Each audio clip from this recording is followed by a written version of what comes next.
तुम्हारे पुण्य को परमात्मा को अपनी कॉपी में लिखना नहीं पड़ता। तुम्हारे पुण्य को परमात्मा अपनी कॉपी में, क्योंकि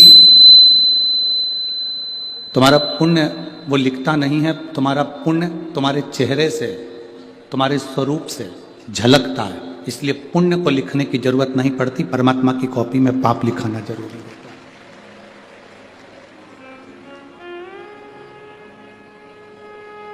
जैसे हम सहज भाषा में कहें कि क्रीम की जो चमक होती है,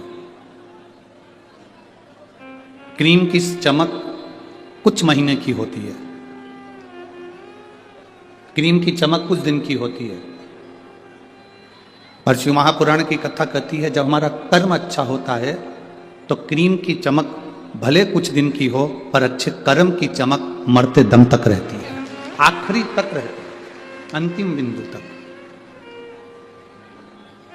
इसीलिए बार बार आप लोगों से कहा जाता है कि मत बुरे कर्म कर बंदे वरना पछताएगा, भगवान की आंखों से तू बच नहीं पाएगा, तू बच नहीं पाएगा।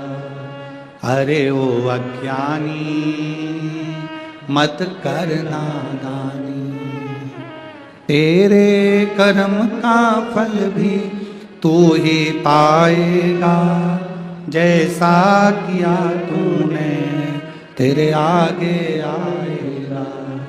मत बुरे कर्म कर बंदे वरना पछताएगा, भगवान की आंखों से तू बच नहीं पाएगा, तू बच नहीं पाएगा। क्रीम की चमक थोड़े दिन की है पर अच्छे कर्म की चमक तुम्हारे मरते दम तक रहेगा।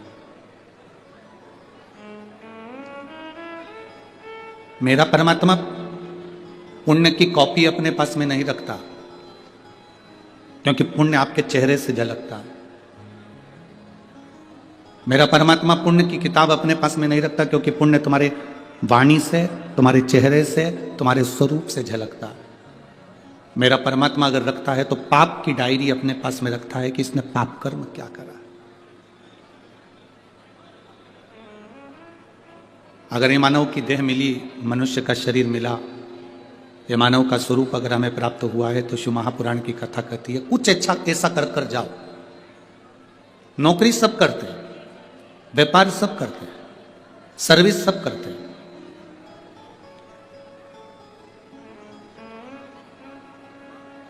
नौकरी सब कर रहे हैं, व्यापार सब कर रहे हैं, सर्विस सब कर रहे हैं, काम धंधा सब कर रहे हैं, सब लगे हैं कहीं ना कहीं किसी ना किसी रूप में। किसी ना किसी रोजगार में वो कार्य कर रहे हैं। एलईडी चालू करिए भाई, एलईडी वाले कहाँ बैठे हुए हैं? एलईडी वालों को बोलिए एलईडी चालू करिए, पीछे की एलईडी सब बंद पड़ी हुई।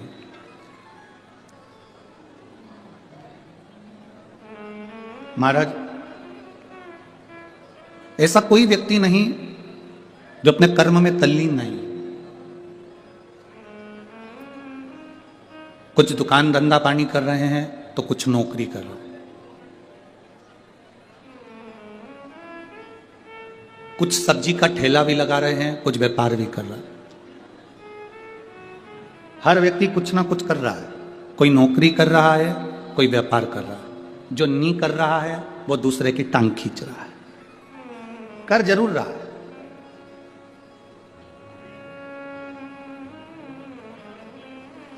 शिव महापुराण की कथा कहती है अपनी जिंदगी में कभी हार मत मानो, अपने जीवन में कभी हार मत मानो। शिव महापुराण की कथा कहती है कि जिसने जीते जी मरते दम के पहले भी हार मान ली तो समझ लो कि वो जीते जी ही मर गया। जो हार नहीं मानता वो एक दिन जीत कर ही बताता है।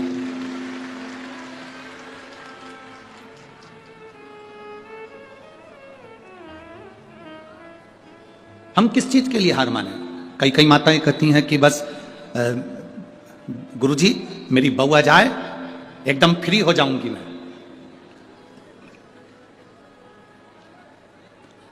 तुम किसी गुरुजी के पास जाकर ये मत कहो कि मेरी बहू आ जाए और मैं एकदम फ्री हो जाऊंगी, बल्कि ये कहो कि मेरी बहू आ जाए और भगवान ऐसा कृपा करना कि मैं अच्छी व्यस्त रहूं। फ्री रहूंगी तो बीमार पड़ जाऊंगी, व्यस्त रहूंगी तो मस्त रहूंगी, तो मुझे इतना व्यस्त रखना कि मैं फ्री ना रहूं। कितनी बड़ी बड़ी आस से लेकर आप लोग बैठे रहते हैं, मेरा बेटा बड़ा हो जाएगा, नौकरी लग जाएगी, सर्विस लग जाएगी, फिर वो कमा कर लाएगा, 4 व्हीलर गाड़ी लाएगा, मुझे घुमाने वैष्णो देवी ले जाएगा। अब तुम्हें क्या मालूम कि कौन सी देवी को लेकर वैष्णो देवी गया है? अब तुम्हें क्या मालूम?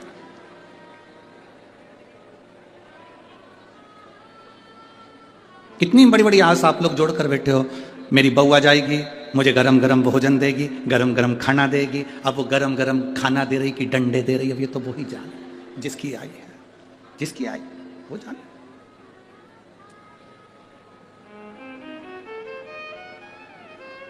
फिर कहा, गुरुजी मेरी बहू का लड़का हो जाए और मेरी बहू का लड़का हो गया, मेरा नाती पंती आ गया, फिर मैं सोने की सीढ़ी पर चढ़ जाऊंगी। कौन सी सीढ़ी पर चढ़ रही है? जम के बोलो जरा, जम के। सोने की सीढ़ी पर। क्रिकेट के ग्राउंड की इस कथा में 4 सीढ़ी ऊपर नहीं चढ़ पा रही वो स्टेडियम की, और क्या के सोने की सीढ़ी चढ़ेगी? जरा विचार करिए। 4 सीढ़ी चढ़ने में 50 बार सोच रही मां बैठूं, भैया मेरे से तो नहीं चढ़ी जाए, मैं तो नीचे बैठ जाऊं। और आस कितनी है, हे भोलेनाथ मेरी बहू के घर में छोरा आ जाए, छोरे का छोरा हो जाए, सोने की सीढ़ी चढ़ जाऊं। घर की 4 सीढ़ी चढ़ नहीं पा रही, स्टेडियम की 4 सीढ़ी चढ़ नहीं पा रही, और सोने की सीढ़ी चढ़ने की आस लेकर बैठी है। शिव महापुराण की कथा कहती है, कोई आस संसार के लोगों से मत लगाओ। गुरु नानक देव जी ने बाले से कहा था, बाले जब हम संसार के लोगों से आस लगाते हैं तो वो आस टूटती है, और जब हम ईश्वर से आस लगाते हैं वो हमेशा सफल होती है, टूटती नहीं। अरे नाता एक राम जी से दूजा नाता तोड़ दे, रिश्ता एक श्याम जी से दूजा रिश्ता। साधु संगे राम रंगे अंग अंग रंगी है, जाई विधि राखे भोले ताई विधि। हम जो आस लगाकर बैठे हैं संसार के लोगों से, वो आस एक ना एक दिन टूटने वाली है, वो आस एक ना एक दिन समाप्त होगी। और यदि हमने आस परमात्मा से लगाई है तो वो आस टूटती नहीं है, समाप्त नहीं।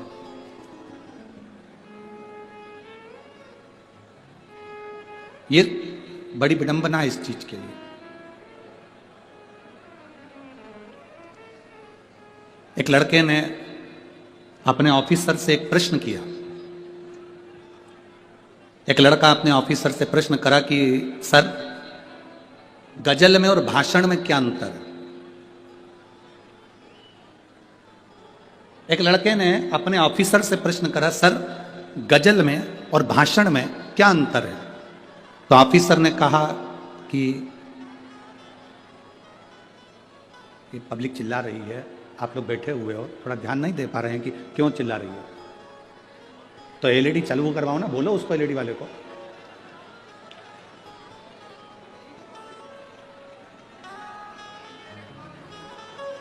एलईडी वाला नहीं है।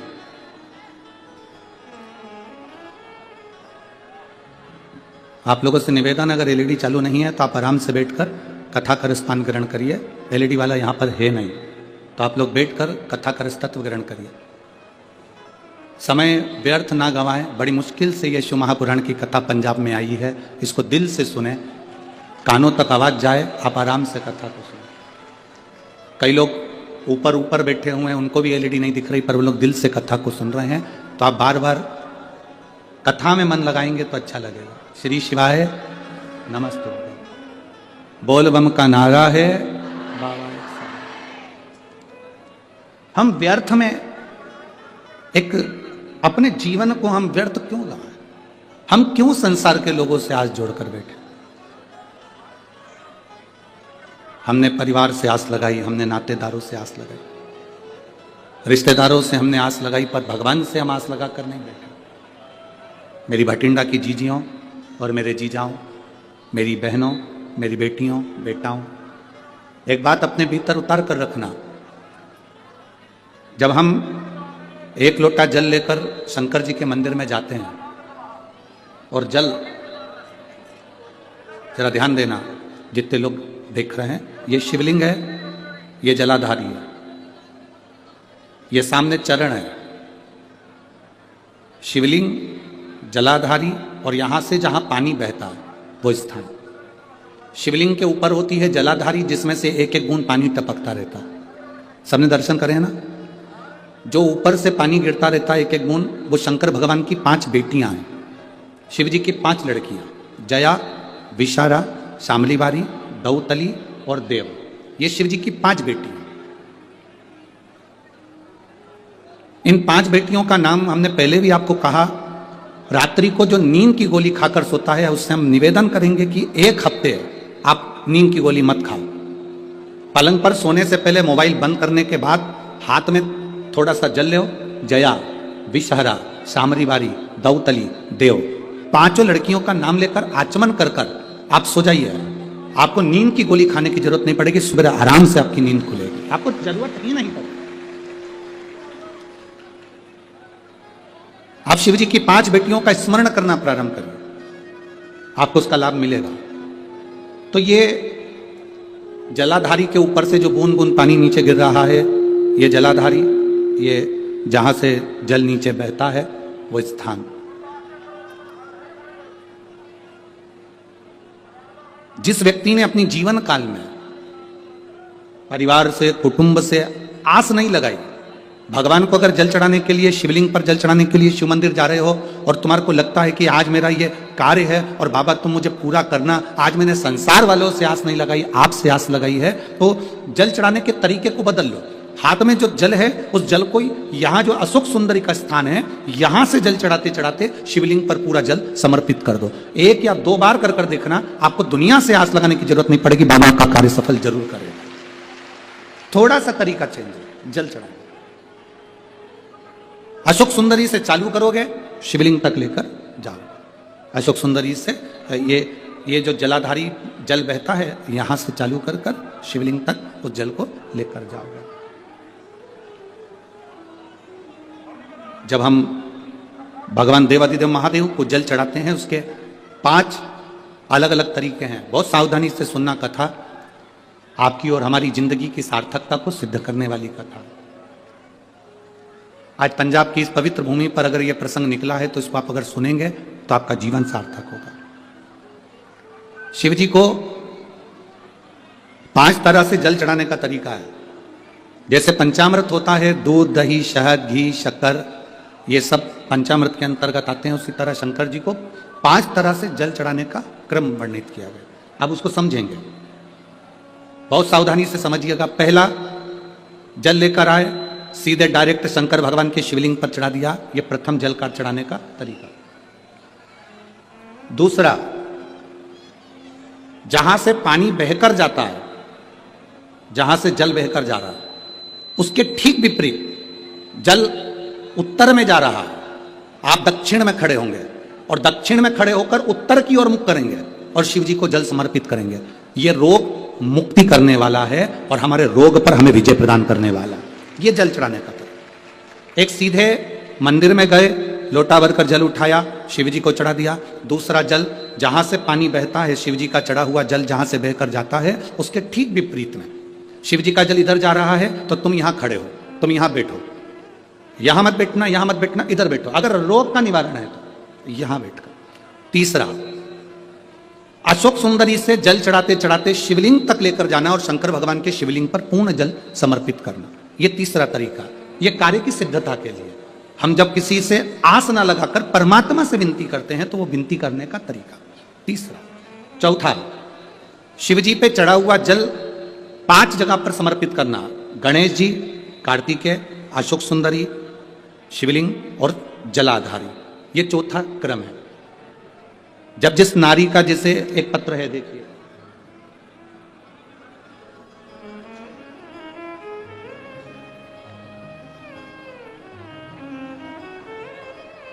मेरा नाम मोनिका है, मेरे पति का नाम संजय सिंह है।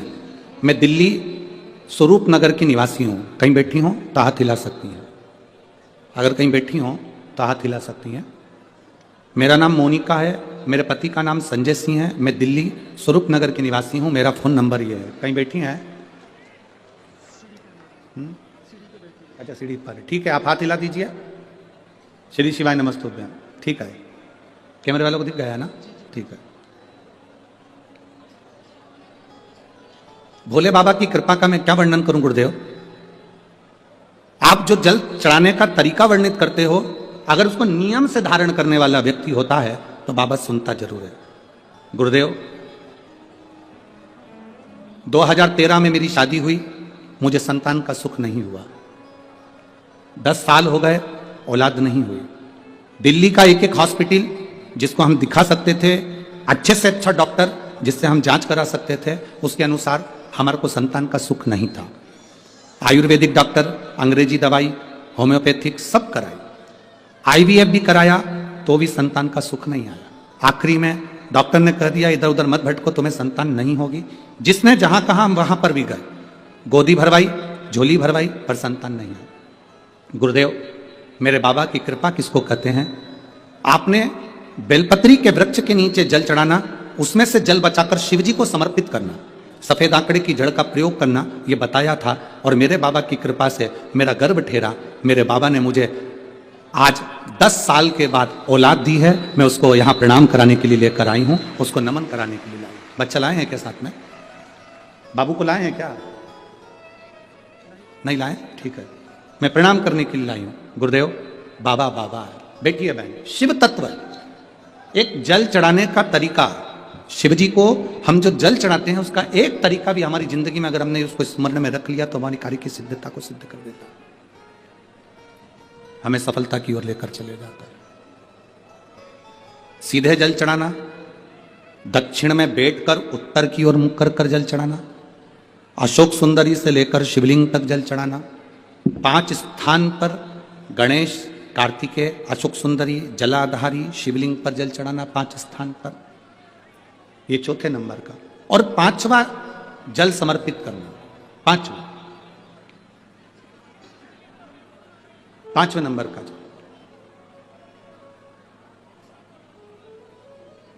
शिव जी को 5म नंबर का जो जल आता है, जो जलाधारी है, ऊपर जिसमें पानी भरा रहता है और नीचे एक एक बूंद टपकता रहता है, जलाधारी में जल समर्पित कर कर उसी जल को बचाकर अशोक सुंदरी वाली जगह पर थोड़ा सा चढ़ाकर उसी में से जल शिवलिंग पर जब हम समर्पित करते हैं तो हम जिस कार्य के लिए जा रहे हैं वो कार्य सफल होता ही है। ये 5वां नंबर का जल समर्पण। एक पत्र हो रहे,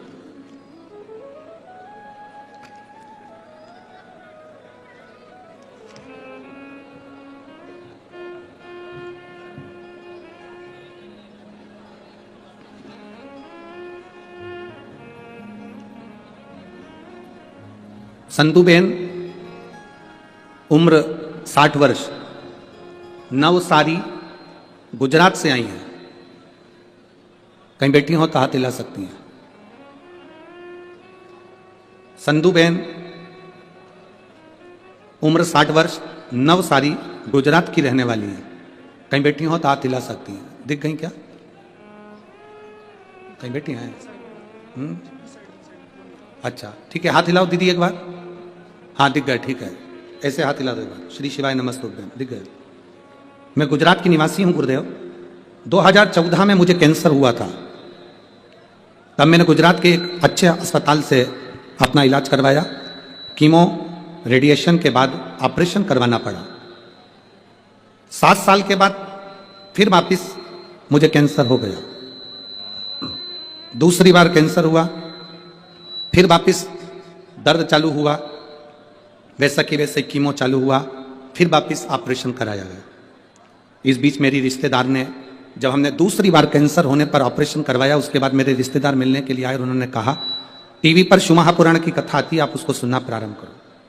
डॉक्टर के हिसाब से ये कैंसर बार बार हर 2-3 साल में वापिस आना था।